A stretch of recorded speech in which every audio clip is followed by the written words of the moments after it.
Hello നമസ്കാരം, എല്ലാവർക്കും സുഗന്ധനിയയിലെ എല്ലാവർക്കും മിയാസ് ഫുഡ് ബുക്കിലേക്ക് സ്വാഗതം. ഇന്നൊരു പൈനാപ്പിൾ സ്പോഞ്ച് കേക്കിൻ്റെ റെസിപ്പി ആയിട്ടാണ് കേട്ടോ വന്നിട്ടുള്ളത്. പെട്ടെന്ന് തന്നെ ഉണ്ടാക്കിയെടുക്കാൻ പറ്റും, കുറച്ചും കൂടി ഹെൽത്തി ആയിട്ടുള്ളൊരു കേക്കിൻ്റെ റെസിപ്പിയാണ്. അപ്പോൾ ഞാൻ പ്രാവശ്യം മൈദയും അതുപോലെ മുട്ടയൊന്നും ചേർക്കാണ്ട് നല്ല സ്പോഞ്ചി ആയിട്ടുള്ള കേക്ക് എങ്ങനെ ഉണ്ടാക്കാം, അത് ഗോതമ്പൊടി വെച്ചിട്ട് മുട്ട ചേർക്കാണ്ട് എങ്ങനെ നല്ല സ്പോഞ്ചി ആയിട്ടുള്ള കേക്ക് ഉണ്ടാക്കുക എന്നുള്ളൊരു വീഡിയോ ആണ്. അപ്പോൾ നിങ്ങൾക്ക് വീഡിയോ ഫുള്ളായി കണ്ടതിന് ശേഷം വീഡിയോ ഇഷ്ടപ്പെടുകയാണെങ്കിൽ ലൈക്ക് ചെയ്യാനും അതുപോലെ കമൻറ്റ് ചെയ്യാനും മറക്കരുത്. മറ്റുള്ളവർക്ക് യൂസ്ഫുൾ ആണെങ്കിൽ ഷെയറും ചെയ്യണം. അപ്പോൾ നമുക്ക് എങ്ങനെയാണ് പൈനാപ്പിൾ സ്പോഞ്ച് കേക്ക് ഉണ്ടാക്കാമെന്ന് നോക്കാം. ഒരു ബൗൾ ഞാനിവിടെ എടുത്തിട്ടുണ്ട്. ആ ബൗളിലേക്ക് സ്റ്റെയിനർ വെച്ച് കൊടുക്കുകയാണ്. ഇതിലേക്ക് ഒരു 1/2 കപ്പ് ഗോതമ്പ് പൊടിയാണ്, അതിങ്ങനെ ലെവൽ ചെയ്ത് കൊടുത്തിട്ടുള്ള ഗോതമ്പ് പൊടിയാണ്. 1/2 കപ്പാണ്, അത് ഇതിലേക്ക് ഇട്ട് കൊടുക്കുകയാണ്. അതുപോലെ തന്നെ ഇതിലേക്ക് ഒരു 1/2 ടീസ്പൂൺ ബേക്കിംഗ് പൗഡറാണ്, അതും കൂടി ഇതിലേക്ക് ചേർത്ത് കൊടുക്കുന്നുണ്ട്. അതുപോലെ തന്നെ ബേക്കിംഗ് സോഡ 1/4 ടീസ്പൂൺ എടുക്കുന്നില്ല, ഒരു നുള്ള് തന്നെയാണ് എടുക്കുന്നത്. അപ്പൊ അതും കൂടി ചേർത്ത് കൊടുക്കുന്നുണ്ട്. ഞാനിവിടെ ഒരു 1/4 കപ്പ് ഷുഗർ എടുത്തിട്ടുണ്ട്. അത് മുഴുവനായിട്ടുള്ള ഷുഗറാണ്. അതൊന്ന് മിക്സിയിൽ പൊടിച്ചെടുക്കാൻ പോവാണ്. ഇവിടെ മിക്സിയിൽ പൊടിച്ചെടുത്തിട്ടുണ്ട് ഷുഗർ, അതും കൂടി ഇതിലേക്ക് ചേർത്ത് കൊടുക്കാണ്. ഇതിലേക്ക് ഞാൻ പാൽപ്പൊടി ചേർത്ത് കൊടുക്കുന്നുണ്ട്, 1 ടേബിൾ സ്പൂൺ. അതുപോലെ തന്നെ 1 ടേബിൾ സ്പൂൺ കൂടി 2 ടേബിൾ സ്പൂൺ പാൽപ്പൊടി ചേർത്ത് കൊടുക്കുന്നുണ്ട്. ഇപ്പൊ പാൽപ്പൊടി വീട്ടിലില്ലാന്നുണ്ടെങ്കിൽ ഇത് അവോയ്ഡ് ചെയ്യാം. പാൽപ്പൊടി ചേർത്ത് കൊടുക്കുമ്പോൾ കുറച്ചും കൂടി ടേസ്റ്റ് കൂടും. ഇല്ലാന്നുണ്ട് വിചാരിച്ചിട്ട് ടേസ്റ്റ് കുറവൊന്നും ഉണ്ടാവില്ല, നല്ല ടേസ്റ്റ് ഒക്കെ ഉണ്ടാവും. അപ്പൊ നമുക്കത് വീട്ടിലില്ലാന്നുണ്ടെങ്കിൽ അവോയ്ഡ് ചെയ്യാം കേട്ടോ. ഇതൊന്ന് സ്റ്റെയിൻ ചെയ്തെടുക്കാം. അപ്പൊ 2-3 പ്രാവശ്യം നമുക്കിതൊന്ന് സ്റ്റെയിൻ ചെയ്തെടുക്കണം, അപ്പോഴാണ് കുറച്ചും കൂടി നല്ലത്. അപ്പൊ നമുക്ക് നന്നായിട്ട് ഇതെല്ലാം മിക്സ് ആയി കിട്ടും ചെയ്യും. തരിയൊക്കെ ഉണ്ടെങ്കിൽ പോവും. അപ്പൊ ബേക്കിംഗ് സോഡയും ബേക്കിംഗ് പൗഡറും എല്ലാ സൈഡിലേക്ക് ആവും ചെയ്യും. അപ്പൊ അത് കാരണം 2-3 പ്രാവശ്യം ഇതുപോലെ ഒന്ന് സ്റ്റെയിൻ ചെയ്തെടുക്കണം. അപ്പൊ ഞാനതൊരു 4-5 പ്രാവശ്യം സ്റ്റെയിൻ ചെയ്തെടുത്തിട്ടുണ്ട്. അപ്പൊ കൂടുതൽ പ്രാവശ്യം സ്റ്റെയിൻ ചെയ്യുമ്പോൾ നമ്മുടെ കേക്കിന് ടേസ്റ്റ് കൂടാണ് ചെയ്യുക. അപ്പോൾ ഒരു 5 പ്രാവശ്യം ഞാൻ സ്റ്റെയിൻ ചെയ്തെടുത്തിട്ടുണ്ട്. ഇത് നമുക്ക് ഈ ഡ്രൈ ഇൻഗ്രീഡിയൻസ് നീക്കി വെക്കാം. പിന്നെ ഞാൻ വേറൊരു ബൗൾ എടുത്തിട്ടുണ്ട്. ഇതിലാണ് നമ്മൾ മിക്സ് ചെയ്തെടുക്കാൻ പോകുന്നത്. ഇതിലേക്ക് നല്ല കട്ട തൈര് ചേർത്ത് കൊടുക്കാൻ പോവാണ്. അപ്പോൾ 1 table spoon, 2 table spoon, 3 table spoon. അപ്പൊ 3 ടേബിൾ സ്പൂൺ തൈര് ചേർത്ത് കൊടുത്തിട്ടുണ്ട്. അധികം പുളിയില്ലാത്ത നല്ല കട്ട തൈരാണ്. ഇതിലേക്ക് വെജിറ്റബിൾ ഓയിലാണ് ഞാൻ ചേർത്ത് കൊടുക്കുന്നത്. ഒരു 4 ടേബിൾ സ്പൂൺ വെജിറ്റബിൾ ഓയിൽ ചേർത്ത് കൊടുക്കുന്നുണ്ട്.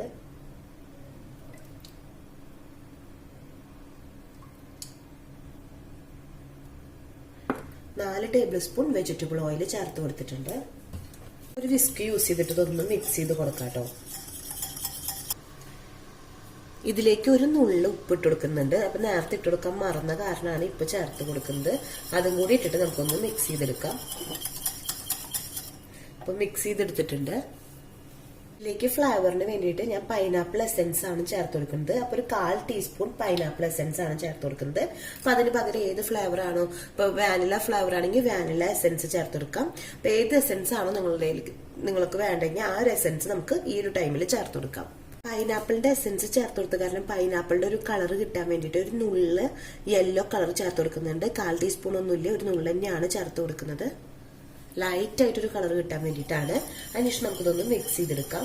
ഇതിലേക്ക് നമ്മൾ സ്റ്റെയിൻ ചെയ്തെടുത്തിട്ടുള്ള ഡ്രൈ ഇൻഗ്രീഡിയൻസ് കുറേശ്ശെയായിട്ട് ചേർത്ത് കൊടുത്തതിന് ശേഷം നമുക്ക് ഒരു വിസ്ക് യൂസ് ചെയ്തിട്ട് ഇതുപോലെ ഒന്ന് മിക്സ് ചെയ്ത് കൊടുക്കാം. ഇതുപോലെ ഒരു വിസ്ക് ഇല്ലാന്നുണ്ടെന്നുണ്ടെങ്കിൽ ഒരു ഫോർക്ക് യൂസ് ചെയ്തിട്ട് ചെയ്യാം. അല്ലാന്നുണ്ടെങ്കിൽ ഫോർക്കും ഇല്ലാന്നുണ്ടെങ്കിൽ ഒരു സ്പൂൺ വെച്ചിട്ടായാലും നമുക്ക് ഇതുപോലെ മിക്സ് ചെയ്ത് കൊടുക്കാം. നമ്മളിത് മിക്സ് ചെയ്ത് കൊടുക്കുമ്പോൾ കുറച്ച് ടൈറ്റായി വരുമ്പോൾ ഇതിലേക്ക് പാല് ചേർത്ത് കൊടുക്കണം. അപ്പൊ ഞാനിവിടെ ഒരു 1/3 കപ്പ് പാൽ എടുത്തിട്ടുണ്ട്. അപ്പൊ അതിൽ നിന്ന് കുറച്ച് ആദ്യം ചേർത്ത് കൊടുക്കാണ്. ആവശ്യാനുസരണം നമുക്ക് കുറേശ്ശെയായിട്ട് ചേർത്ത് കൊടുക്കണം. അതിൽ നിന്ന് കുറച്ചും കൂടി ഞാൻ ചേർത്ത് കൊടുക്കുന്നുണ്ട്. ഒരു പകുതി ഭാഗം ഞാനിപ്പോൾ പാല് ചേർത്ത് കൊടുത്തിട്ടുണ്ട്. അതിനുശേഷം മിക്സ് ചെയ്തെടുക്കുകയാണ്. ഇതിലേക്ക് നമ്മൾ ഡ്രൈ ഇൻഗ്രീഡിയൻസ് ബാക്കി നമ്മൾ സ്റ്റെയിൻ ചെയ്ത് വെച്ചിട്ടുള്ളത് കുറച്ചും കൂടി ചേർത്ത് കൊടുക്കുക. അപ്പൊ കുറേശ്ശെയായിട്ട് നമ്മൾ ചേർത്ത് കൊടുക്കുമ്പോൾ നമുക്ക് പെട്ടെന്ന് തന്നെ ഇത് മിക്സ് ചെയ്തെടുക്കുക എളുപ്പമാണ്. അതിന് വേണ്ടിയിട്ടാണ് കുറേശ്ശെയായിട്ട് ചേർത്ത് കൊടുക്കുന്നത്. ഇതിലേക്ക് ബാക്കിയുള്ള ഫുള്ള് ഡ്രൈ ഇൻഗ്രീഡിയൻസ് നമുക്ക് ഇതിലേക്ക് ചേർത്ത് കൊടുക്കാം. നന്നായിട്ടൊന്ന് മിക്സ് ചെയ്തെടുക്കണം. പൊടിയും ടൈറ്റ് ആണ്. അപ്പൊ അത് കാരണം ബാക്കിയുള്ള പാല് ഫുള്ളായി ചേർത്തെടുക്കുന്നുണ്ട്. അപ്പൊ ഒരു 1/3 കപ്പ് തന്നെ ഫുള്ളായിട്ട് ഞാൻ ഇതിലേക്ക് ചേർത്ത് കൊടുത്തിട്ടുണ്ട്. അതിനുശേഷം ഞാനിതൊന്ന് മിക്സ് ചെയ്തെടുക്കുകയാണ്. നമ്മുടെ ബാറ്റർ റെഡി ആയിട്ടുണ്ട്. നന്നായിട്ടൊന്ന് മിക്സ് ചെയ്ത് കൊടുത്തതിന് ശേഷം നമുക്കിതൊന്ന് നീക്കി വെക്കാം. ഇപ്രാവശ്യം ഞാൻ കേക്ക് ഉണ്ടാക്കാൻ പോകുന്നത് ഒരു വാൽപാത്രമാണ്. നമ്മൾ ചായ ഉണ്ടാക്കുന്ന ഒരു വാൽപാത്രമാണ് എടുത്തിട്ടുള്ളത്. അപ്പൊ എല്ലാവരുടെയും കേക്ക് ട്രേ ഒന്നും വീട്ടിലുണ്ടാവില്ല. അപ്പൊ അയ്യോ ഉണ്ടാക്കാൻ പറ്റില്ല എന്ന് ടെൻഷൻ വേണ്ട. ഇതുപോലത്തെ ഒരു ചായ ഉണ്ടാക്കുന്ന ഒരു പാത്രം ഉണ്ടാവുമല്ലോ, അപ്പൊ അത് വെച്ചിട്ടാണ്. അത് സ്റ്റീലിന്റെ പാത്രമാണ് എടുത്തിട്ടുള്ളത്. അപ്പൊ അതിലേക്ക് ഞാൻ കുറച്ച് ഓയിൽ തടവി ഒന്ന് എല്ലാ സൈഡിലേക്കും ഒന്ന് ബ്രഷ് ചെയ്ത് കൊടുക്കുന്നുണ്ട്. അപ്പൊ നമ്മള് വെജിറ്റബിൾ ഓയിലാണല്ലോ ഇത് ഉണ്ടാക്കുന്നത്. അപ്പൊ ആ വെജിറ്റബിൾ ഓയിലിന്റെ ബാക്കി കുറച്ചെടുത്തിട്ടാണ് ഞാൻ എല്ലാ സൈഡിലേക്കും ആക്കുന്നത്. അപ്പൊ വെളിച്ചെണ്ണ വേണ്ട, ബട്ടർ ആയാലും കുഴപ്പമില്ല, അല്ലെങ്കിൽ വെജിറ്റബിൾ ഓയിൽ ഏതാണോ നിങ്ങളുടെ കയ്യിലുള്ളെങ്കിൽ അതൊന്ന് എല്ലാ സൈഡിലേക്കും. അപ്പൊ സൈഡിലേക്ക് ഒന്ന് തടവി കൊടുക്കുന്നുണ്ട്, അതുപോലെ തന്നെ അടിയിലൊന്ന് തടവി കൊടുക്കുന്നുണ്ട്. ഇതിന്റെ മുകളിലേക്ക് ഞാനൊരു കഷ്ണം ബട്ടർ പേപ്പറാണ് വെച്ചു കൊടുക്കുന്നത്. അപ്പൊ നിങ്ങളുടെ കയ്യിൽ ബട്ടർ പേപ്പർ ഇല്ലാന്നുണ്ടെങ്കിൽ പേടിക്കണ്ട, കുറച്ച് ഗോതമ്പ് പൊടി നമ്മൾ ഉണ്ടാക്കി എടുത്തതില്ലേ, ഇപ്പൊ 2 നുള്ളി ഇട്ടിട്ട് എല്ലാ സൈഡിലേക്കും ഒന്നിങ്ങനെ തട്ടി കൊടുത്താൽ മതി. അപ്പൊ എല്ലാ സൈഡിലേക്ക് ആയി കിട്ടിയാൽ മതി. അപ്പൊ ഞാനിപ്പോ ബട്ടർ പേപ്പറാണ് ഉള്ള കാരണം ഞാൻ യൂസ് ചെയ്യുന്നുണ്ട്. അപ്പൊ നമ്മൾ വെച്ചു കൊടുക്കാണ്. അപ്പൊ ഈ പാനിലേക്ക് നമ്മളിവിടെ മിക്സ് ചെയ്തെടുത്തിട്ടുള്ള കേക്ക് മിക്സ് ചേർത്ത് കൊടുക്കാം. അപ്പൊ നിങ്ങളുടെ കയ്യിൽ കേക്ക് മിക്സ് കുറച്ച് കട്ടിയായിട്ട് തോന്നുകയാണെങ്കിൽ 1 ടീസ്പൂൺ പാലും കൂടി ചേർത്ത് കൊടുക്കാം കേട്ടോ. അതിനുശേഷം നന്നായിട്ടൊന്ന് മിക്സ് ചെയ്ത് കൊടുത്തതിന് ശേഷം ഇതിലേക്ക് ചേർത്ത് കൊടുത്താൽ മതി. അപ്പൊ എയർ ബബിൾസ് പോവാൻ വേണ്ടിയിട്ട് നമുക്കിതൊന്ന് ടാപ്പ് ചെയ്ത് കൊടുക്കണം. അപ്പോൾ നമുക്ക് കറക്റ്റ് ആയിട്ട് തന്നെ കിട്ടും. അപ്പോൾ ഇതിലത്തെ ലെവൽ ആവാത്തത് ലെവലായി വരും ചെയ്യും. കേടായ ഒരു ദോശത്തവ എടുക്കുക, അത് സ്റ്റൗമ് വെക്കുക. ഫുൾ ഫ്ലെയിമില് നന്നായിട്ടൊന്ന് ഈ ദോശത്തവ ഒന്ന് ചൂടായി വരണം. അപ്പൊ നന്നായിട്ടൊന്ന് ചൂടാക്കി എടുക്കണം. 2 മിനിറ്റ് നന്നായി ചൂടാക്കി എടുക്കുമ്പോൾ നമുക്കിവിടെ കൈവയ്ക്കുമ്പോൾ നന്നായി പൊള്ളുന്ന ഒരു ചൂടാവും. അപ്പൊ നന്നായി ചൂടായി വന്നിട്ട് ഈ ഒരു ടൈമിൽ ലോ ഫ്ലെയിമിലേക്ക് നമ്മുടെ ഏറ്റം സിമ്മിൽ തന്നെ ഇട്ട് കൊടുക്കണം. ഇതിന്റെ മുകളിലേക്ക് നമ്മൾ കേക്ക് ഉണ്ടാക്കാൻ വേണ്ടിയിട്ട് എടുത്തു വെച്ചിട്ടുള്ള ആ പാനില്ലേ, വാൽപാത്രം, അത് ഇതിന്റെ മുകളിലേക്ക് വെച്ചു കൊടുക്കാണ്. അതേപോലെ തന്നെ ഇതൊന്ന് അടച്ചു കൊടുക്കണം. അപ്പൊ അതിന്റെ മൂടി വെച്ചിട്ടൊന്ന് നമുക്കിതൊന്ന് അടച്ചു കൊടുക്കാം. ഇനി ഈ സിമ്മിൽ കിടന്നിട്ട് ഇതൊന്ന് കേക്ക് റെഡി ആയിട്ട് വരണം. ഒരു അരമണിക്കൂർ നമുക്ക് ഈ ലോ ഫ്ലെയിമിൽ വെച്ചുകൊടുക്കാം. ഇപ്പൊ നമ്മുടെ കേക്ക് വെച്ചിട്ട് ഒരു അരമണിക്കൂർ ആയിട്ടുണ്ട്. നമുക്കത് തുറന്ന് നോക്കിയതിന് ശേഷം ഒരു ടൂത്ത് പിക്ക് വെച്ചിട്ടൊന്ന് പ്രസ് ചെയ്ത് നോക്കാം.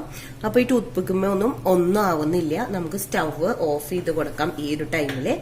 എന്നിട്ട് ഈ പാനിന്ന് ഇവിടുന്ന് ഇതിന്റെ മുകളിൽ നിന്ന് മാറ്റി കൊടുക്കണം കേട്ടോ. അതും പ്രത്യേകം ശ്രദ്ധിക്കണം. ഇതിൽ തന്നെ വെച്ച് കഴിഞ്ഞാൽ അത് കരിഞ്ഞു പോവാൻ ചാൻസ് ഉണ്ട് ആ ചൂടുകൊണ്ട്. അപ്പൊ നമുക്കത് മാറ്റി വെക്കാം. അതുപോലെ തന്നെ നമ്മുടെ കേക്ക് കറക്റ്റ് കുക്കായോ എന്ന് അറിയാൻ വേണ്ടിട്ട് കണ്ടില്ലേ, ഈ സൈഡിലൊക്കെ തന്നെ വിട്ടുവരും. നമ്മൾ കൈ കൊണ്ട് കണ്ട ഇങ്ങനെ ആക്കി കൊടുക്കുമ്പോൾ തന്നെ വിട്ടുവരും. അപ്പൊ നമ്മുടെ കേക്കൊക്കെ കറക്റ്റ് ആയിട്ട് കുക്കായാലാണ് ഇങ്ങനെ വരിക.